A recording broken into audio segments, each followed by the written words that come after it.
Good evening. I'm Harold Bailey, chair of Westport's Team Westport, which is the town's diversity council, and I'm pleased to welcome you to tonight's conversation between Anthony Ray Hinton and Trey Ellis. Anthony Ray Hinton walked out of the Jefferson County Jail in Birmingham, Alabama, a free man for the first time in 30 years at 9:30 a.m. on Friday, April 3rd, 2015. One of the longest serving death row prisoners in Alabama history and among the longest serving condemned prisoners to be freed after presenting evidence of innocence.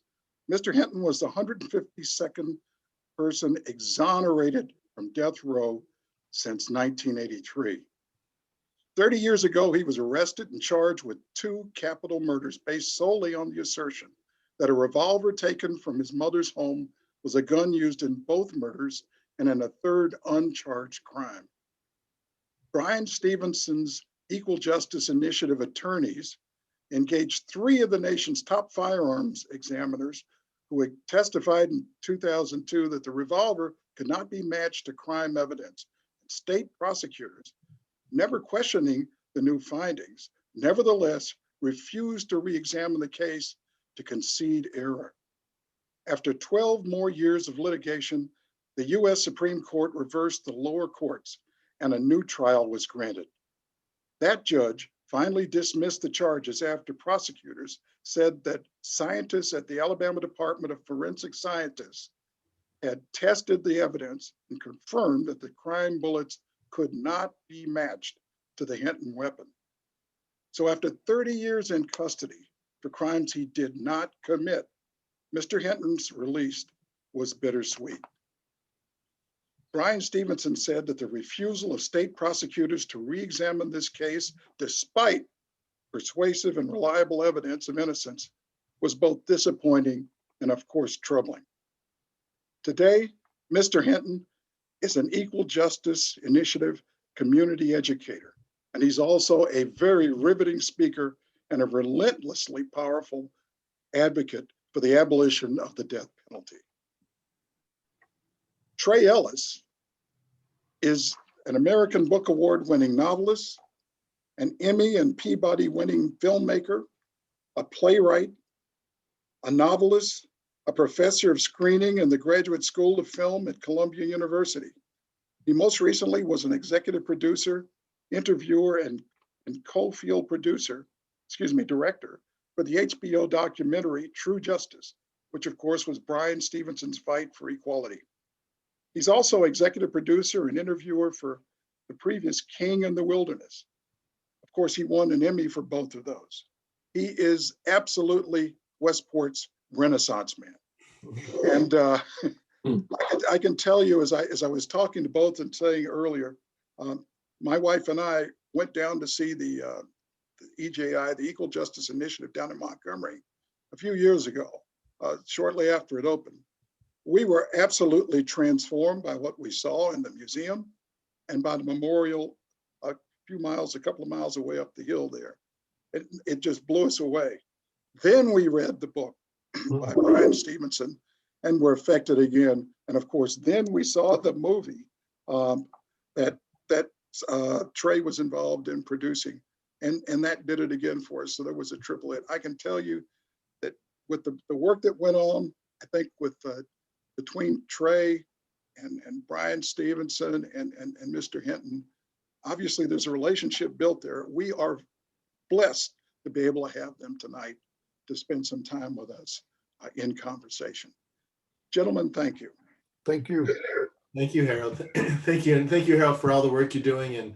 And I've got to shout, before we start, Mr. Hinton, our town, Mr. Harold Bailey and Team Westport, we've been going through a lot here with the Asian American hate crime, hate, speech and hate crime, attacks against Asian Americans, and Team Westport and the community has been really, they came out for Black Lives Matter, and now we're coming out for this next chapter. So I'm really proud of my town, and I'm proud to I'm proud to introduce my town to you down there in Alabama, where I love looking at this background because I haven't seen you since interviewing you for the film.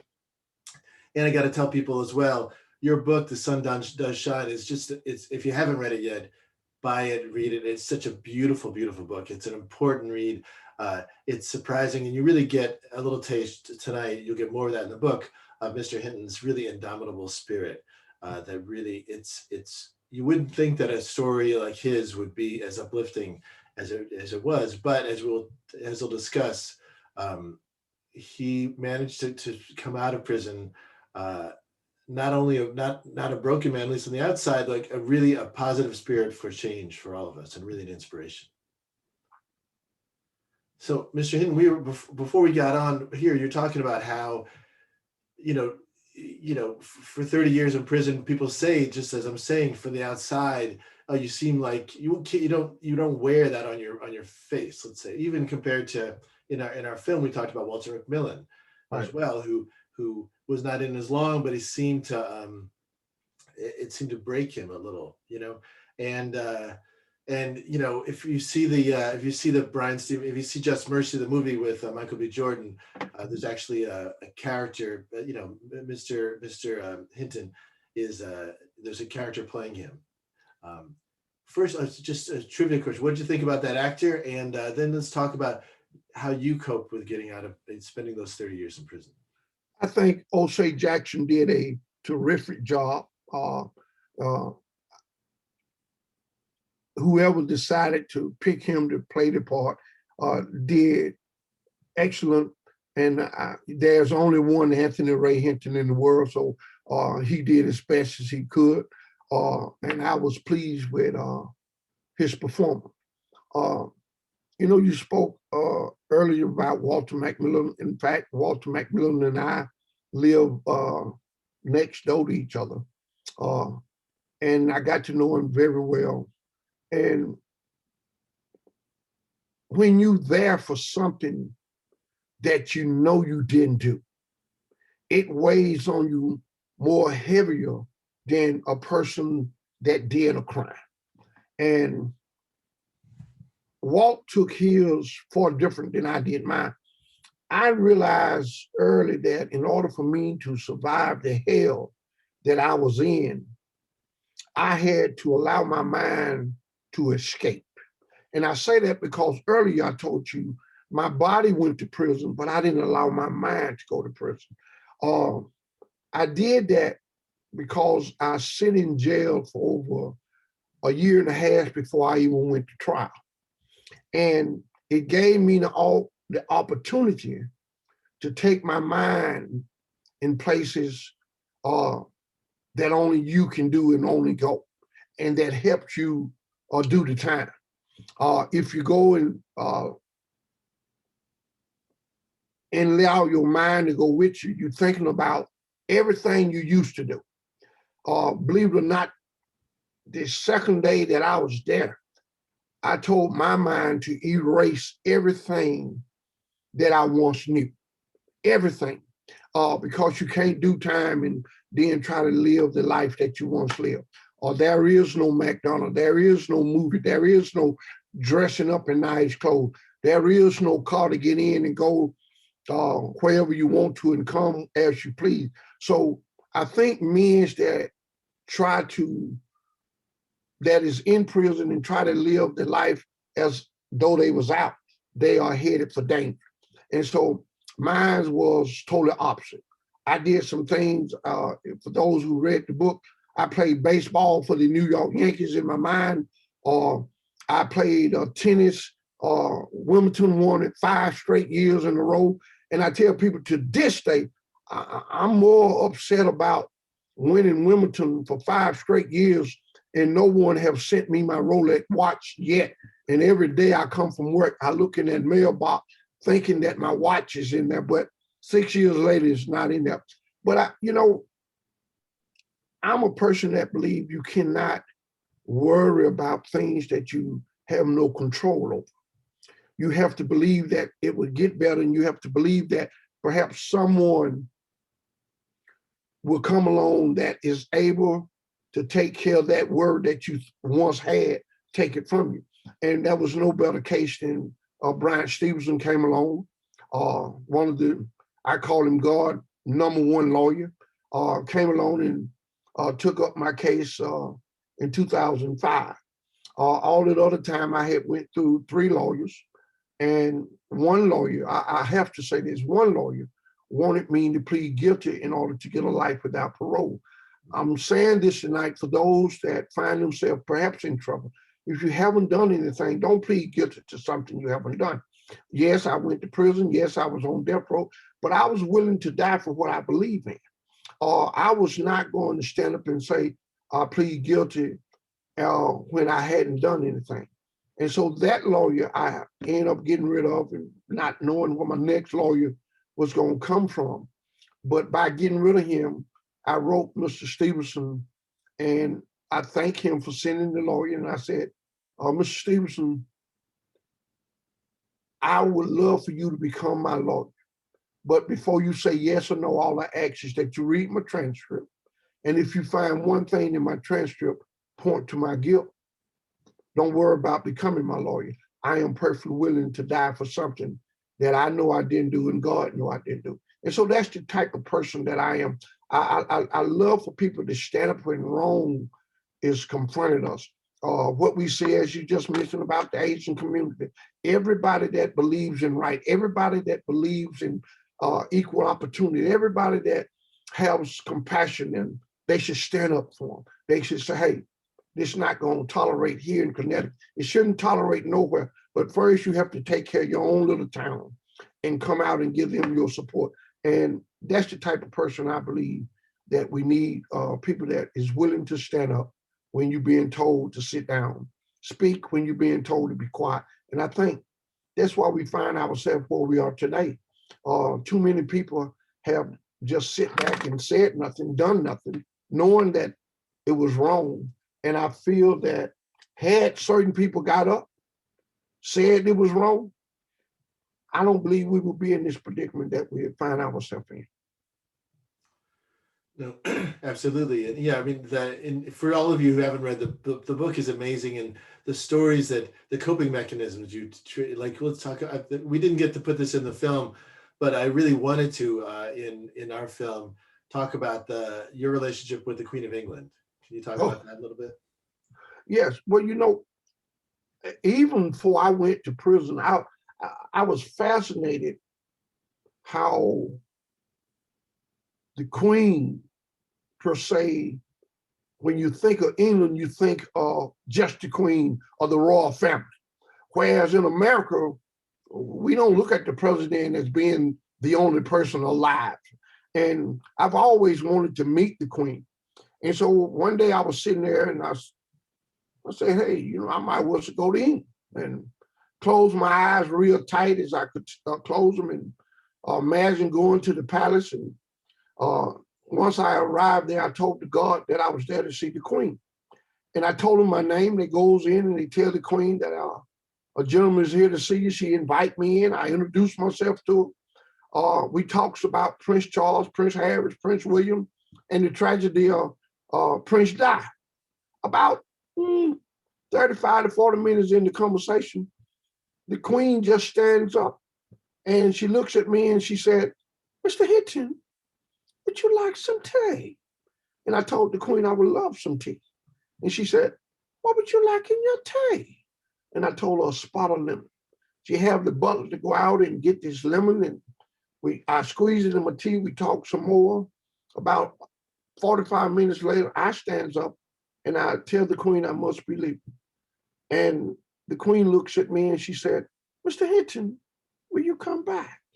And once I realized then that I could go anywhere that I wanted to go, I can talk to whoever I wanted to talk to, dignitary, the president, queens.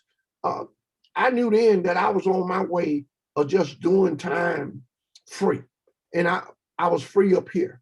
And I never met a more gentle, nice person than Queen Elizabeth. I did, once I was free, I did get the opportunity to meet her. I was invited back to England, and I have a picture of me and the Queen. I tell people, if you ever in Alabama, you ever stop by the house for some good barbecue, you're welcome to look at the picture, but you can't touch the picture. It's just like a museum, you can't touch it. And so that's the type of attitude I had. That's the type of person I've always been. I put myself in better predicament than the one that I'm in. And again, I have to believe that somebody will come along and where I should be worried about, I learned not to worry, and somebody else will come along and take their worries from me. But of all the people that I ever met, Queen Elizabeth got to be right up there at the top, up here as well. I didn't know that second thing that you actually met her. That's amazing. That's so fantastic. Hopefully this doesn't appear too trivial, but with having been freed and then now with COVID and the lockdown for the last year and a half, how was that especially hard for you, or especially easy for, like, how do you think you reacted differently than some of it was easy for me because as you said, you're talking to a man that was locked up 30 years. And I didn't have none of the stuff that I had to help me cope with being locked up. I have a TV, I have a kitchen, I can go in there and cook, I can eat whatever I want, I can watch movies if I want to. I have a game that I can play some games. I can sit at this desk and write things that happened in my life years and years ago. Have this computer that I was able to learn how to work a little bit. And so I could go on here and watch YouTube and a whole bunch of stuff that I couldn't do in prison. But I would call people and spend time with them on the phone because I realized that this was an opportunity for families to reconnect with one another and really get to know one another. You can ask Mr. Bailey anything pretty much about me. He could give you the correct answer. That's because we talk to one another. And I wanted people to put the phones down and really connect. Since you had to be there with each other, why don't you just get to really know each other and say, hey, talk to me. Tell me what's on your mind. What you think about this, what you think about that. And then when you know anything, 5 hours, 6 hours, 8 hours don't pass, and you enjoying this conversation. So you even talk into later of the night, and you say, well, we'll pick it up tomorrow. Since I've been home, I realized something. I watch young people, especially. I have the privilege to go to a lot of colleges, and we always sit down and have a dinner with a lot of the honor roll students. But what I noticed, they would be eating it on the phone at the same time, texting at the same time. And so I started making one request, that at the dinner table, no one would be allowed to be on their phone. I was there to get to know you, and I wanted you to get to know me. And you can't do that when you're occupied with a telephone. And so even to this day, my best friend and I, we go get haircuts every 2 weeks. Once we get our haircut, we stop. Either we get breakfast or we get lunch or we get dinner. We put our phone, we cut them off. And here we've been knowing each other now over 60 years. And guess what? We still talk to one another face to face. We look each other in the eye. And I think America needs to get back to fundamentals where you sit down and really try to get to know one another. Absolutely. Now let's talk about your best friend, Lester Bailey, and how he, besides your own brain power taking you out of prison, how that friendship helped you as well. Can we talk a little bit about it? Absolutely.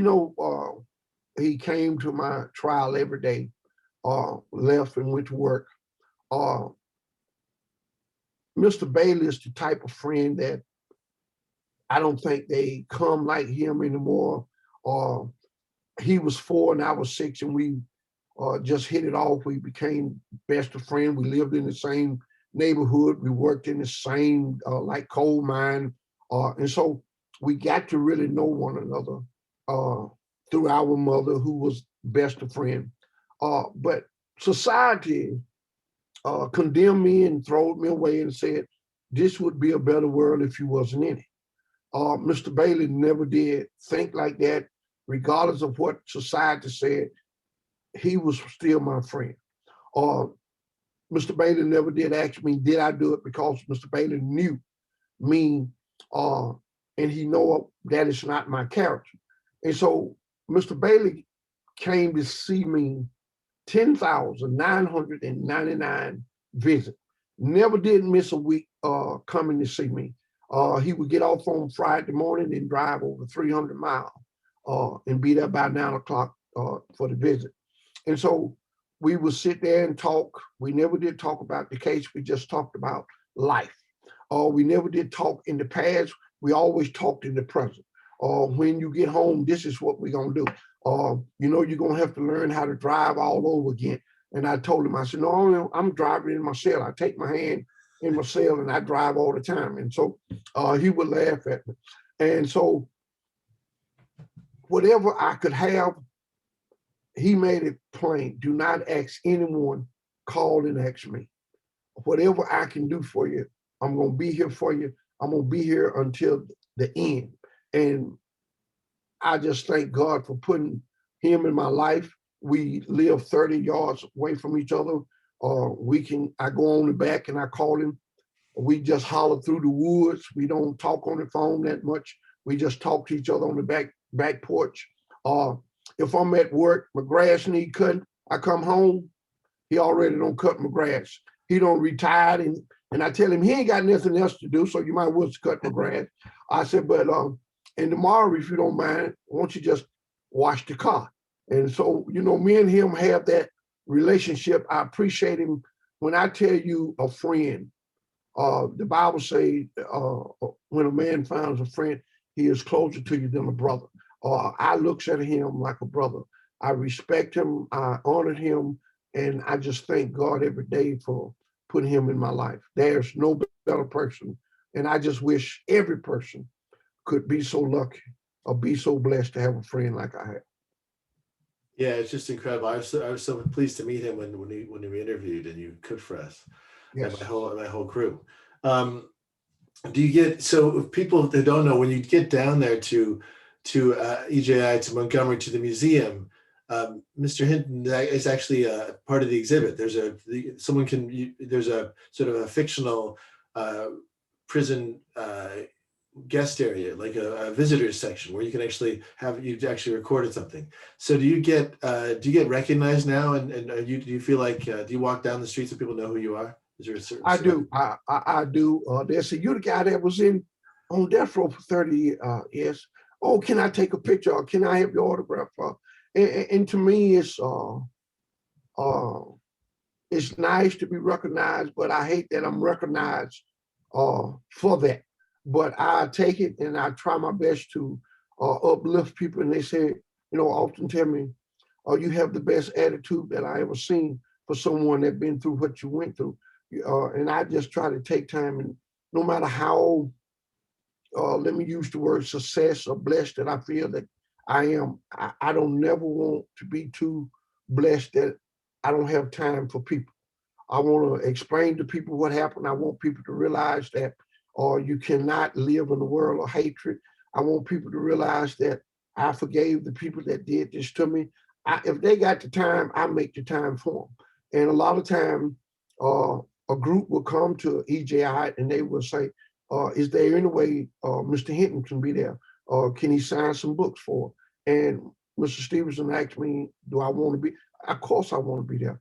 I want everyone to know my story. I want people to learn from it.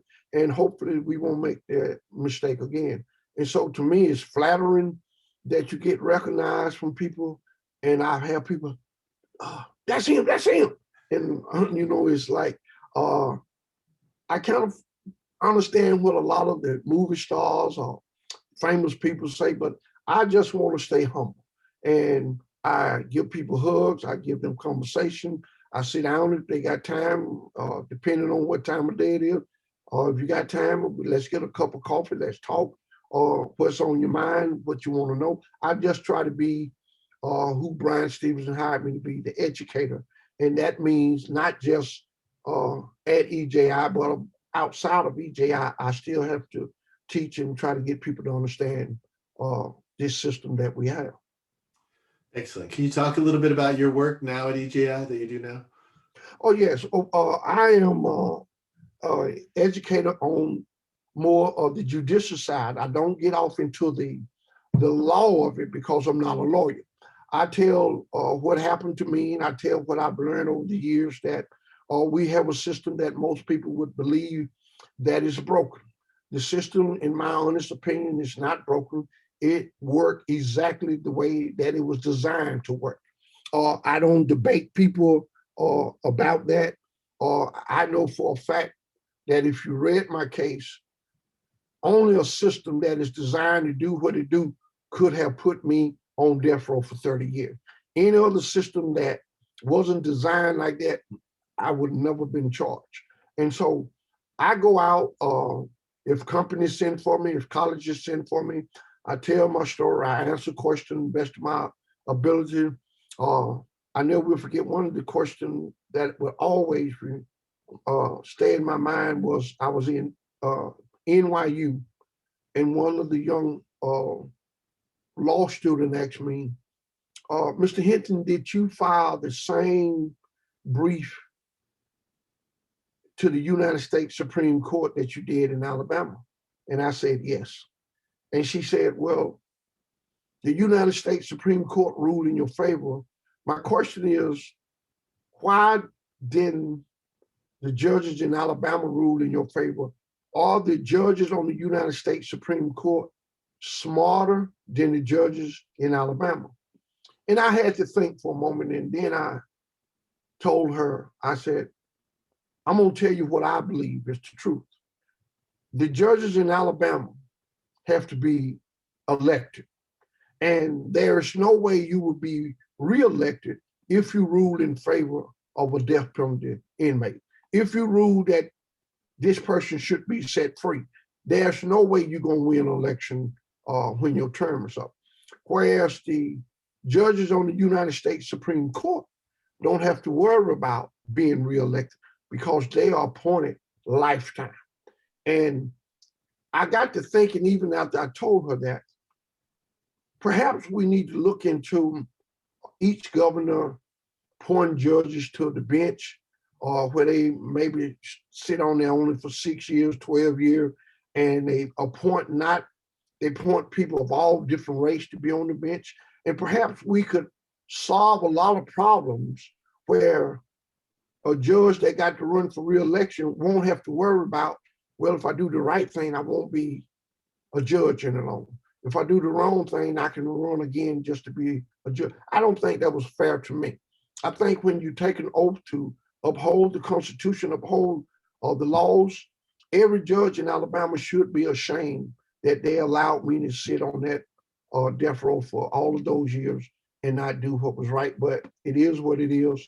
But I just think it's something that maybe need to be talked about. Perhaps every state should consider maybe appointing judges instead of running, because that's that conflict of interest.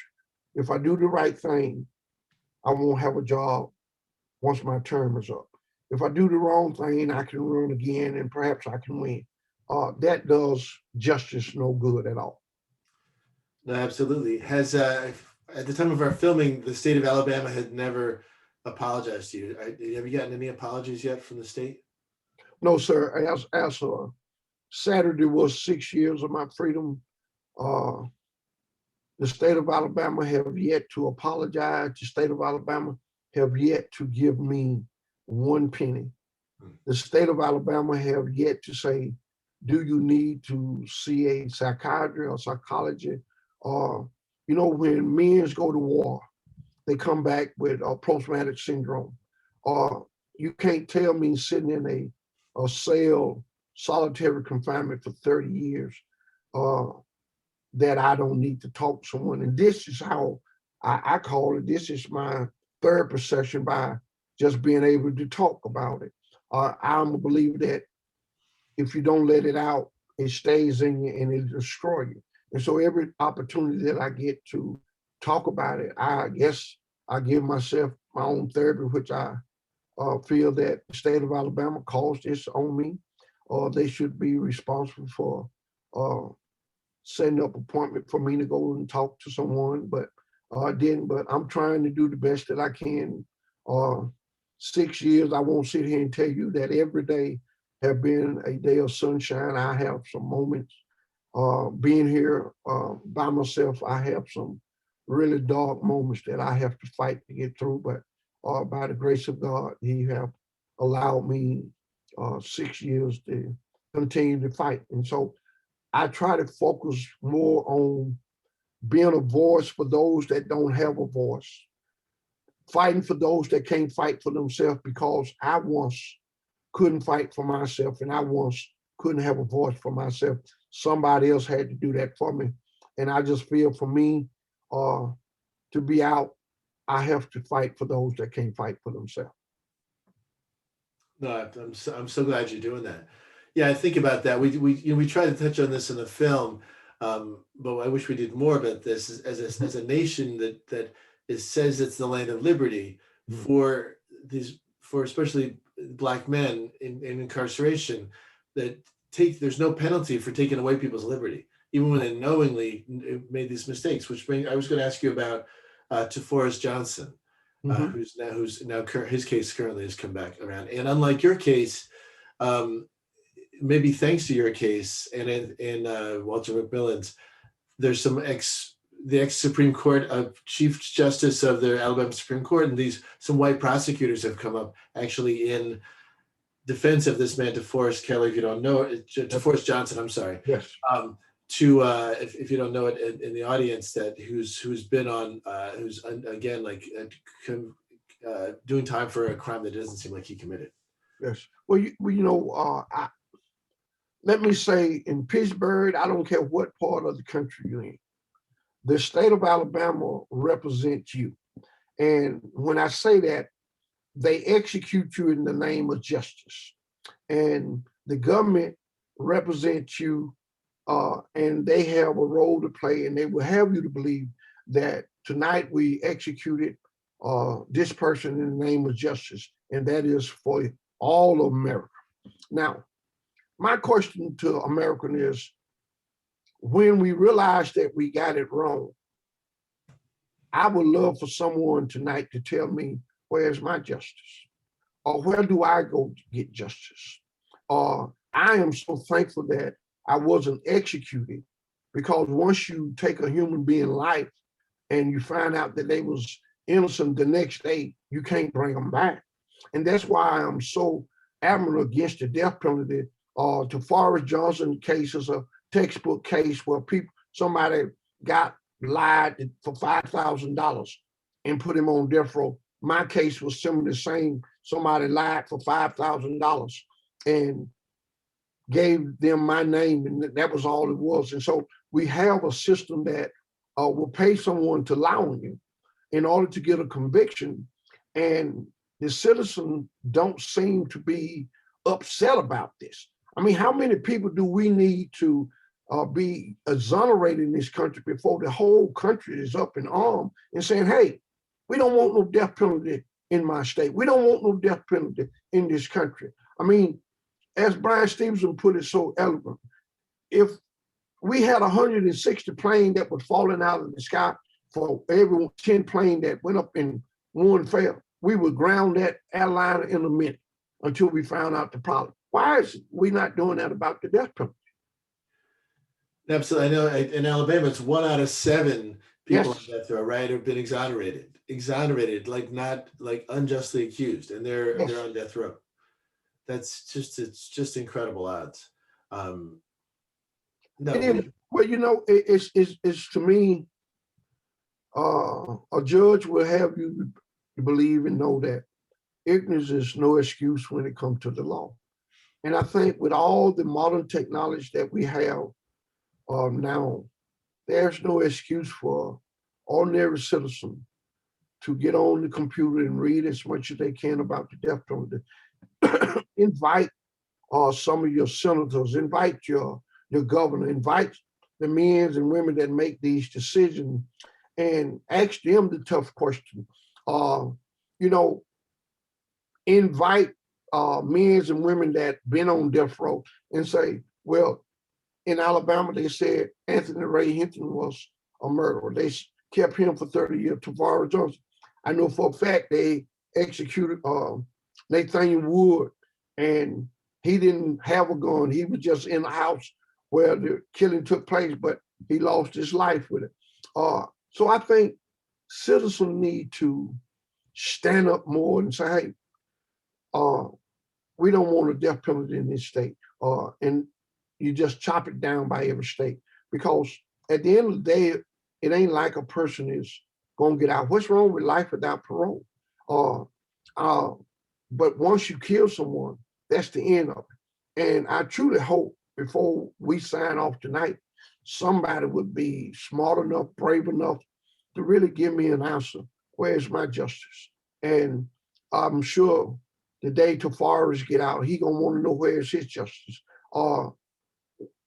We have a system, as I said earlier, and this system is designed to send men of color to death row.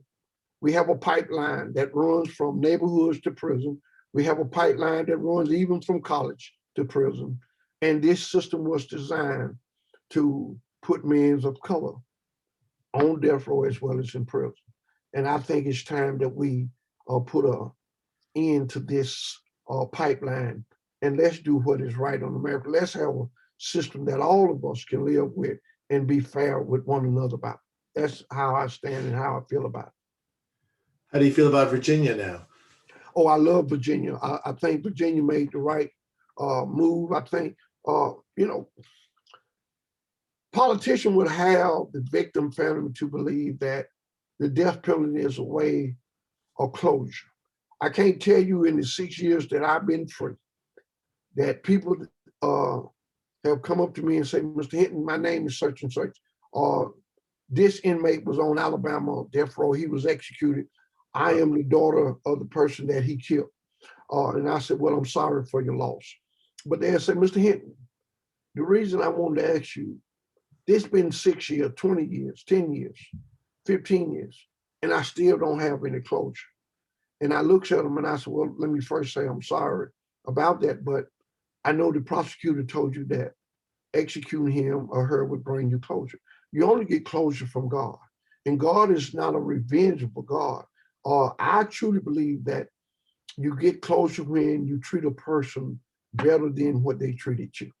And that's the way I try to live my life. And I'm here to tell you, I feel fresh, I feel free, because I try to be a step above those men that got together, conspired because they had the power to do what they did, and they did it. I just thank God that they didn't get away with executing me for a crime I didn't commit. Do I hold any grudges against them? No. I believe that every man and every woman will have to give an account for their own doing.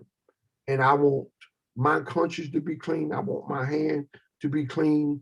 And that's the way I try to live every day. And so I just want the citizen that's listening, the United States, to realize that this system is not broken. This system, and the only way that I think we can begin to make this system better is that we got to take out the old, I call them the old heads that think only one way, and put in new people, and I say young people that think different, see things different, and let's make this where all of us can live with this system and all of us can be fair and judge fairly. That's what I want more than anything. No, thank you. That's beautiful. I wanted to get to a couple other questions, which just talk about exactly what you're talking about. As we mentioned in the movie, and especially law professor Steve Bright talks about this, and you talk about this as well, the idea that, and this goes to the museum in Montgomery, it's a museum from slavery to mass incarceration, but it's also this memorial to the victims of lynching. Mm-hmm. And can you talk a little bit about how you feel that your case was sort of an outgrowth of the first question, this first question, of this history of lynching, of extrajudicial killings, that the killings became a matter of the state, but it still has its roots in lynching. Absolutely. Well, I say that they got smart. They brought the trees from the outside, the trees that they once used to put a rope around and lynch you from that tree. They decided to cut that tree down and bring it in and make, as they call it, a nice a gurney so that you can stretch your arms out and where they can put the poison in you, or they're still using the tree. Lynching by any other name is still lynching. And so I still believe that the death penalty is a form of lynching. And it don't seem to ever lynch anyone but people of color. And so I just feel that we need to examine why this is still going on. And I still believe to this day, we are where we are today because we have not been a country that is willing to stand up and have an open and honest conversation. When Bryan Stevenson thought of the idea of bringing the lynching museum to Montgomery and the museum to Montgomery, it was not disturb old wounds. It was, in my opinion, it was there for two reasons. First, the victims that was lynched for no other reason that they was born Black and poor. This is the only closure that they will ever get. They family will ever get. Second, it's because we haven't told the truth about lynching.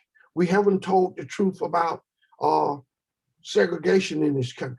And when you come there, I've seen young white kids, I've seen young Black kids look in amaze like, is this real? Is this true? And what I love about it, everything in the museum, everything in the memorial, all of it is true.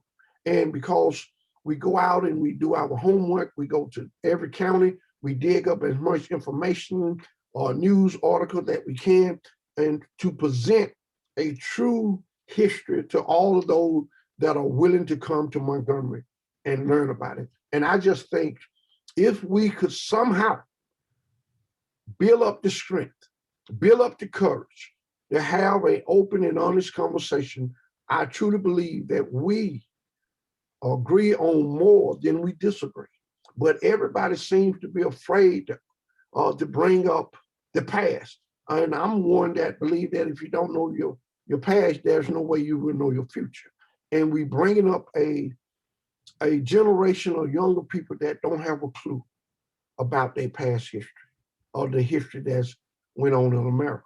And I think it's time that every state, every college, every community somehow get on buses, get in cars, however you get to Montgomery, get there and give your kids in your community an education right there at the museum and in the memorial, and something that they will never forget. And I think it will open up a dialogue and say, hey, let's talk about it. Let's tell me, what did you see? What did you think? And let's do one thing. If we don't learn from our past mistake, we are bound to make that mistake again. And whether you believe this or not, we are almost on the verge of having a race war in this country. And it can be prevented if only we could build up the courage to have a conversation.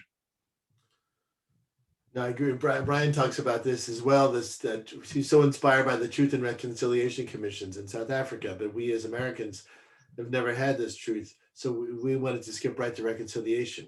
So yes. There's a sense of just sweeping things under the rug. So in fact, that's when for hatred against Black people, this again, we began by talking about this anti-Asian and Pacific Islander hatred that's coming out now. And so many people were surprised because they knew nothing about the anti-Chinese immigration laws or the internment camps, or just that these things have come in cycles. So we people of color aren't so surprised when these things come back around. Absolutely. Since we own that, in my book, I befriended a Ku Klux Klansman while I was on death row. And this young man had been taught hate from the day he was conceived. And to make a long story short, but he came to death row at the order of his father. His father was the Grand Wizard of the Ku Klux Klan in Alabama. And his father gave him a command to go out and kill the first African-American male that he came across. Now, you didn't hear me say he told him to go out and revenge a killing. go out and kill someone that had did something. He just told him to go out and kill the first African-American male he came across. So him and two other Klansmen got in the car, was driving down the streets of Mobile, Alabama, came across a 19-year-old mentally retarded black male. They befriended him, got him in the car, stabbed him over 65 times. My friend that I call my friend today, Henry, got out, threw the rope over the power line, hung him right there in the middle of the street. That didn't satisfy him. He went in his pocket, got out of his pocket knife, cut off the black male genitals, and then put it in the black male pocket. That seemed to satisfy him. But, you know, we live in a country that we say it takes a village to raise a child. And my question is, where was that village when this young boy was being taught to hate? Didn't nobody call Child Protective Service and say that this child is being mentally abused, and therefore we feel that this child should be taken out of that home. But as I got to talk to him once this village came together and tried him and convicted him and sentenced him to death and said, this world would be a better world if he wasn't in it. They sent him to death row. I got the chance to talk to him over the course of 15 years. And over the course of 15 years, let me first say, for the first time in his life, when he came to death row, he was finally set free because he couldn't do anything other than what his mother, his father, and his community told him to do. So in a way, coming to death row freed him now to think for himself, to do for himself. And so over the course of years, I allowed him to say how he felt. And I never will forget, I asked him, I said, Henry, why do you hate me? And Henry's response was, well, black people, I said, I didn't ask you nothing about black people. I asked you, why do you hate me? And Henry said, well, black people. I said, Henry, do you know the difference between me and black people? Me being single, me being one by myself. Why do you hate me? And Henry's response was, I don't even know you. And I said, my point exactly. You don't know me to hate me. And from that day to up to the time he got ready to execute, Henry and I became best of friends. He introduced me to his father as his friend. He said, Dad, I want you to meet my friend Ray. And when we got ready to go back later that evening, he was looking all sad. And I said, Henry, what's wrong? And he said, nothing. I said, Henry, what's wrong, man? Something wrong. He said, well, my daddy told me don't ever invite another nigger to his table when he come to see me. And I said, Henry, that's your daddy cancer. If your father want to die with that hate cancer, let him die with that hate cancer. But you don't have to. Henry, you don't have to have that hate cancer in you. And so Henry and I went back that evening and I tried to cheer him up. And I told Henry, forget about that. I said, Henry, I want to answer to who I am. And his mother came year 13. She died right there on the vision yard of a mass heart attack. 2 months later, his father came. He died on the vision yard of a mass heart attack. So both of his parents died right there on death row of a mass heart attack. And so they set him execution date about a year later, and he petitioned the warden and told the warden that he didn't have any more family. Would he honor his request by letting me sit with him all day? The warden did that. And so that night about 9 o'clock, they come and got me and say, you got to say your goodbye. We hugged each other. I told Henry that for the last 15 years, it's been a pleasure to get to know him. I do believe that one day we will see each other again. I am proud to call you my friend. Henry hugged me and told me basically the same thing. They took him around there and they put him in that lecture chair and they asked him, did he have any final words? And Henry said, all of my life, I was taught to hate. The very people that I was taught to hate for the last 15 years have shown me nothing but love. And tonight, as I leave this world now knowing what love feels like. And they executed my friend. And I tell that story because I know when you have that open and honest conversation with one another, when you make one another feel that your words is meaningful, my words are meaningful. Let's see what we can agree and let's see what we disagree. And then let's work on those things. You know, I started my own book club on death row. The first book that I had Henry to read was James Baldwin, Go Tell It on the Mountain. Some people say, you had a Ku Klux Klan reading a Black author. I said, well, see, Henry was open now to learn whatever he could. And sometimes we got to look at those that think they hate, they just following what they've been taught. And that's why I really feel why Americans are afraid to have that open and honest conversation, because America might wake up and realize, I'm not as hateful as I thought I was. This has been an eye-opener. It was for Henry, and I'm just stupid enough to believe that it could be for a lot of more people. Wow, wow, that's incredible. Thank you so much. We have another question. Someone is saying, it's very difficult to find Mr. Hinton's speaking appearances online. Do you have, are you going to be making speaking appearances in the future? And how can we see you, like once it's in person again? How can we know where you're going to be? You can, I have a lot of them on social media. I mean, at YouTube, as I say, like this tonight, a lot of colleges, they put them out.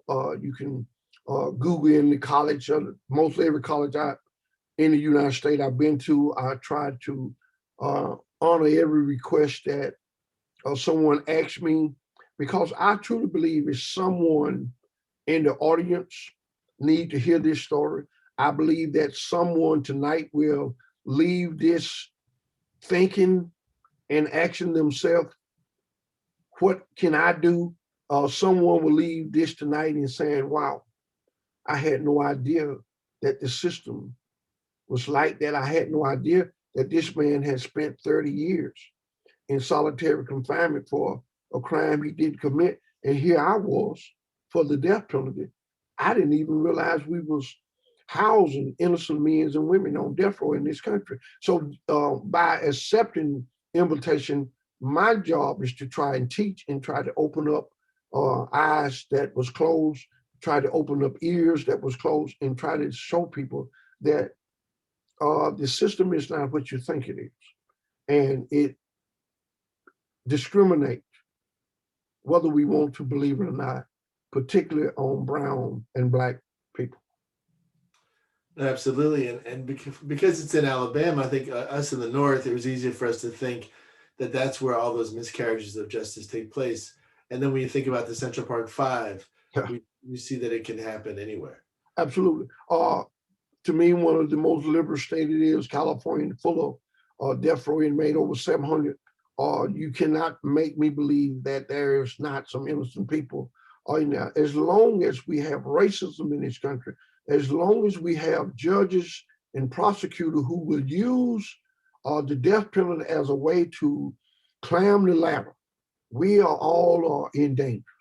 And I tell people this, and Mr. Stevenson says all the time, don't let your job, your education, or where you live fool you as though you are exempt as a Black man for being pulled over and find yourself in a whole lot of trouble.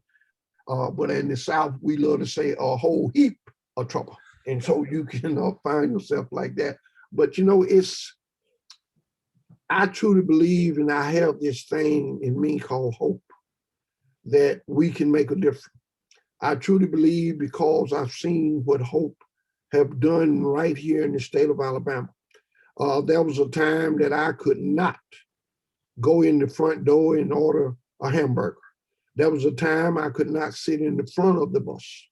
There was a time I could not drink out of the same water fountain as a white person. And the list go on and on. But I am so proud that through hope and through doing the right thing, now not only can I walk in the front door of a restaurant, I can own that restaurant if I have the finance to own it. I can not only sit in the front of the bus, I can drive the bus and I can own the bus. And so there was a time right here in Alabama, I couldn't marry outside of my race. But today, I can marry whoever I fall in love with.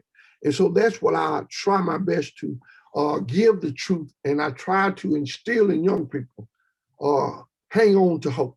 I think when we don't have hope, we are already have committed a disaster. I call it doom. We doomed. And so tonight I live on hope. Tonight I believe in hope. And I just believe that it's going to take young people to take us where we need to go. My generation and the generation behind us failed miserable. And it's time for us to get back and let the young people do what I know they're capable of doing.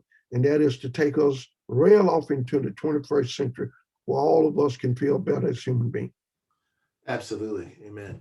We I have two last questions for you. One, but thank you first for your time, and just being able to spend some more time with you is a pleasure. I'm sad that I can't eat your barbecue and that chocolate cake I keep hearing about. But yes, I promise you, the next time you come down, if you let Mr. Stevenson know, I have you a nice chocolate cake and some of the best ribs waiting on you where you can eat in private and just enjoy yourself. No, I cannot wait. Someone in the audience is asking about restorative justice. What do you think that looks like to you? Restorative justice, yes. Is there a place for restorative justice in the criminal justice system? I think it's looked like a justice that would be colorblind.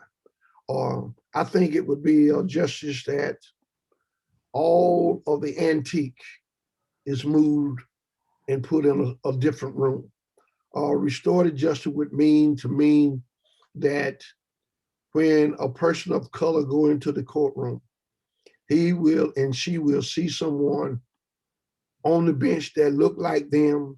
They will be prosecuted by someone who look like them. The jury will look like them. To me, that would be restorative justice. And I think if we ever can get there, I believe we are on our way to a better place. No, I totally agree. This idea of putting people in prison for, if you steal, obviously if people steal tens of millions of dollars, they rarely do any jail time. If you steal $10, you have jail time. Absolutely. We practice restorative justice for different people all the time. Yes, and Mr. Stevenson always say that we have a system that treats you better if you're guilty and rich, opposed to if you poor and innocent. Absolutely. And so I've witnessed that myself in the years that I've been here, and now that I look at the system in a different way, I try my best to look at it from every angle, and I just shakes my head at how is it that certain people can do some of the worst thing but get away with it, and it seems like American is okay with it, depending on who it is.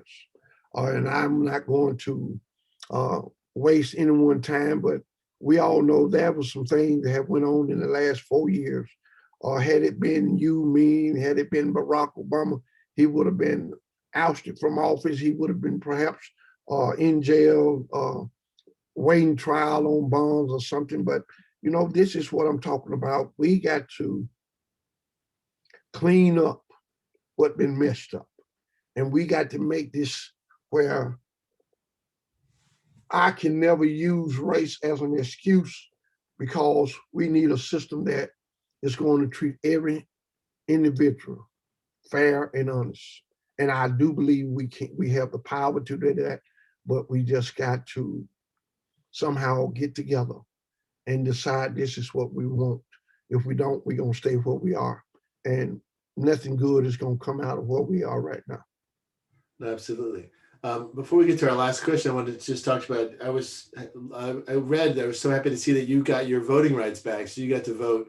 You've voted in a couple of elections already. Yes, sir. I've been voting ever since, 2015. I didn't get a chance to vote, and this is my first president election. But I am proud to say that the day that I was set free, I pulled Mr. Stevenson aside and I said, I would like for you to do two things for me.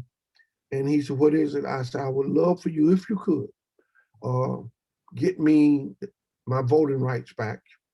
And I realized when I was sitting in that 5-by-7 that the fact that I didn't vote was a reason why I was where I was, because when you don't vote, you allow those people to get in office and they're going to show you exactly how much they appreciate you not voting. And that's why we are where we are today, that they're trying to make it harder for you not to vote. And so I know what voting can do. Second thing I asked him, I said, if there's any way you can arrange it where I can tell the world my story. And so I have not missed a vote yet. I don't care if in my little town, someone is running for a dog catcher job. I want to know what particular dogs are you trying to catch. I want to know why you want to catch that particular dog. And if you're not trying to catch all stray dogs, then you won't get my vote. So I take it very seriously. I appreciate it, and I thank God for first giving me the opportunity to get a chance to vote again. And I don't care who, and I don't vote on racist line. I don't vote on Democrat line. I vote as an independent thinker, and I try my best to Google. I try to catch you at a rally. I want to be able to ask you the hard question, and that's how I determine who I'm going to vote for. So I use mine, and I appreciate the opportunity, and I would love to ask everybody, if you're not registered, go and register to vote. Don't care if it's raining, snow, whatever, stand in line and vote, cast your vote. If you don't vote, you don't have a right to complain about anything. Absolutely, thank you. So the final question is asking, do you still have a book club? And what are you reading these days? I haven't got a book club. I work for EJI 5 days a week. My little nephew them play ball, and I know what it feels like to have support in the stands for you. But I had just mentioned about a week ago that I was going to, once this pandemic is over, I'm going to try to start up a book club right there at EJI. And when we have some downtime, we can read it and we can discuss the books right there. And so I think that's a wonderful thing. But the last great book I read, which I wrote, was The Sun Does Shine. Second best book ever been written. The third best book ever been written was Just Mercy. And I read a book by Sharon Davis, How to Catch a Warlord, was pretty interesting, how they was over in South Africa. And so I have tons of books that some people send me, and I won't say, I want to tell people, when I was in prison, I had nothing but time to read a book.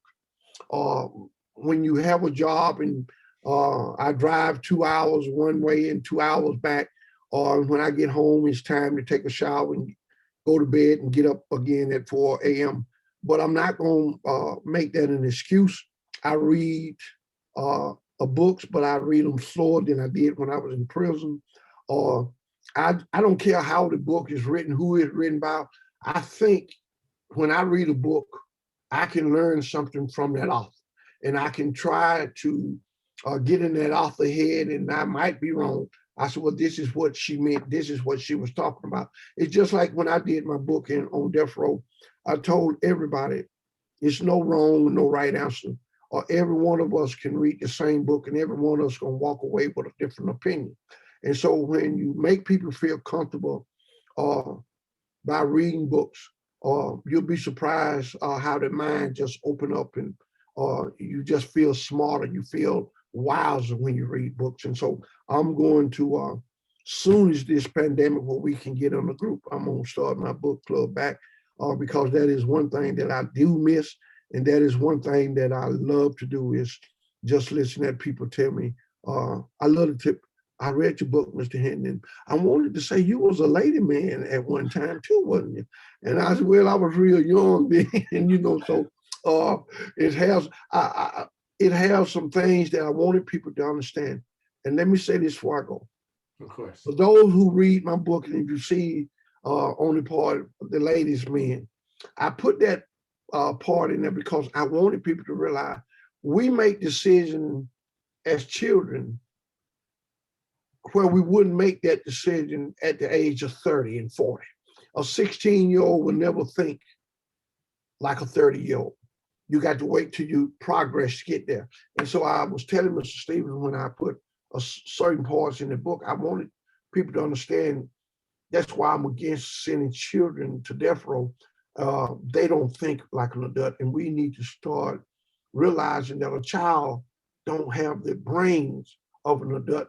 And while we trying now, simply because they went out and did something heinous, why do now we want to treat them like an adult? I'm against that, and I'm gonna fight against that until the day I can't fight anymore. No, thank you for that. EJI has been really at the forefront of all that. Yes, Well, I just want to please say hello to everybody down there, Mr. Bailey and Sia and Sonia and everybody, and of course, Brian, everybody you see down there. I miss you all. And yes, sir. it's just to be able to show you off to my town here has been really a treat. Thank you. We will do that, and I'll tell them the first thing tomorrow. All right. Thank you so much. Yes, sir. Bye-bye. Bye-bye.